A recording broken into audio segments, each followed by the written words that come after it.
Class 10 SST board exams. अगर federalism chapter को रट्टा मार के पढ़ा है तो पक्का एग्जामिनेशन में कर लेगा। इस चैप्टर से 3 से 5 नंबर के सवाल पक्का होते हैं। तो चलो जल्दी से इसे शॉर्ट में कवर करते हैं। फेडरलिज्म क्या होता है? जहाँ पे पावर सेंट्रल अथॉरिटी और कॉन्स्टिट्यूएंट यूनिट्स यानी कि स्टेट के बीच में बढ़ जाती है।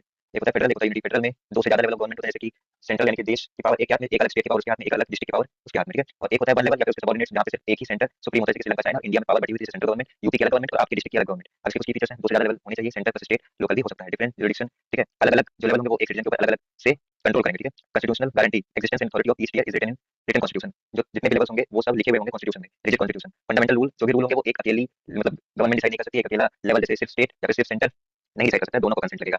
अब एक कोर्ट एम्पायर जुडिशरी जो होता है वो डिसाइड करता है कि किसकी बात सही है और उनके बीच का डिस्प्यूट खत्म करता है, सेंट्रल और स्टेट गवर्नमेंट का, ठीक है। अब फाइनेंशियल ऑटोनॉमी, जो सोर्सेस ऑफ रेवेन्यू होता है वो क्लियरली स्पेसिफाइड होता है फॉर ईच लेवल, मतलब जैसे सेंट्रल गवर्नमेंट है उसको इतना करोड़ रुपया, स्टेट गवर्नमेंट को इतना करोड़ और डिस्ट्रिक्ट गवर्नमेंट को इतना करोड़ पहले से फिक्स होता है। अब इसका ऑब्जेक्टिव क्या होता है? सेफगार्ड यूनिटी यानी कि सब लोग मिलकर रहें, अकोमोडेट डाइवर्सिटी यानी कि किसी भी चीज जैसे कोई डिफरेंस एक दूसरे में ना करे, जैसे कि कोई रीजनल डिफरेंस ना हो, कल्चरल ना हो, सब लोग एक साथ मिलकर रहें, ठीक है। टाइप्स क्या होते हैं फेडरलिज्म के? कमिंग टुगेदर, जैसे कि कुछ इंडिपेंडेंट स्टेट्स जॉइन होकर एक बड़ी यूनिट बना लेते हैं, जैसे जो सॉवरेन स्टेट जिनका कोई हेड नहीं है, जिनकी कोई गवर्नमेंट नहीं, जिसको कोई रन नहीं कर रहा है, वो जुड़ के एक आइडेंटिटी बना लेते हैं, जैसे यूएसए, स्विट्जरलैंड और ऑस्ट्रेलिया, ठीक है। सबके पास इक्वल पावर होती है। Holding together large country divides power between centre and state, जैसे कि इंडिया, स्पेन और बेल्जियम। सेंट्रल गवर्नमेंट ज्यादा पावरफुल होती है, क्योंकि बड़ी गवर्नमेंट पूरे देश को कंट्रोल करती है, स्टेट गवर्नमेंट स्टेट को, ठीक है। अब इंडिया फेडरल है, देखो सेंट्रल गवर्नमेंट होती है वो डिफेंस और बैंकिंग को लेके निर्णय लेती है, स्टेट जो होती है वो पुलिस और एग्रीकल्चर को लेके निर्णय लेती है, और जो both make laws centre against एक कॉन्फ्लिक्ट, ठीक है, in case of inspection marriage. अब काफी फेडरल स्ट्रक्चर, ठीक है।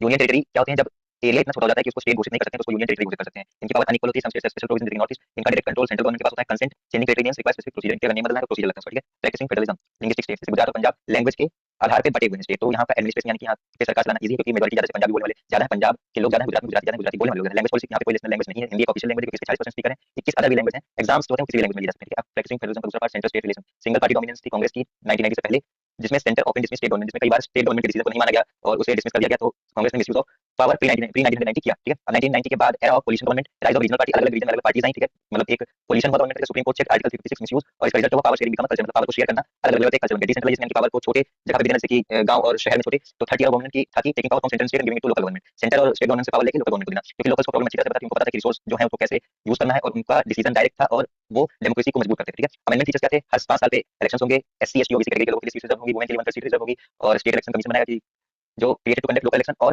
फाइनेंस कमीशन था कि स्टेट से रेवेन्यू विद लोकल, यानी कि स्टेट गवर्नमेंट होगी वो लोकल्स के साथ रेवेन्यू शेयर करेगी, ठीक है। अब लोकल गवर्नमेंट के साथ पंचायती राज, सबसे पहले जिला परिषद डिस्ट्रिक्ट, उसका हेड होता है चेयरपर्सन, ब्लॉक मंडल यानी कि ग्रुप ऑफ विलेजेस, और ग्राम पंचायत विलेज होता है जिसका हेड होता है सरपंच। अर्बन में होता है यानी कि शहरों में, टाउन्स में म्युनिसिपैलिटी जिसका हेड होता है चेयरपर्सन, बिग सिटीज में म्युनिसिपल कॉर्पोरेशन होता है जिसका हेड मेयर होता है। अब जो छोटे तौर पे पावर देने में यानी कि डिसेंट्रलाइजेशन में चैलेंजेस क्या है? ग्राम सभाएं नहीं होती थी, यानी कि मीटिंग्स नहीं होती थी, लोकल गवर्नमेंट के पास फंड नहीं था, सरपंच पति जैसे कोई अगर वुमेन जीती तो उसका पति एक्ट करता है उसकी जगह पे, और स्टेट कंट्रोल यानी कि state government reluctant to transfer real power, मतलब उनको रियल पावर नहीं दी जाती है। ये चैप्टर समझी।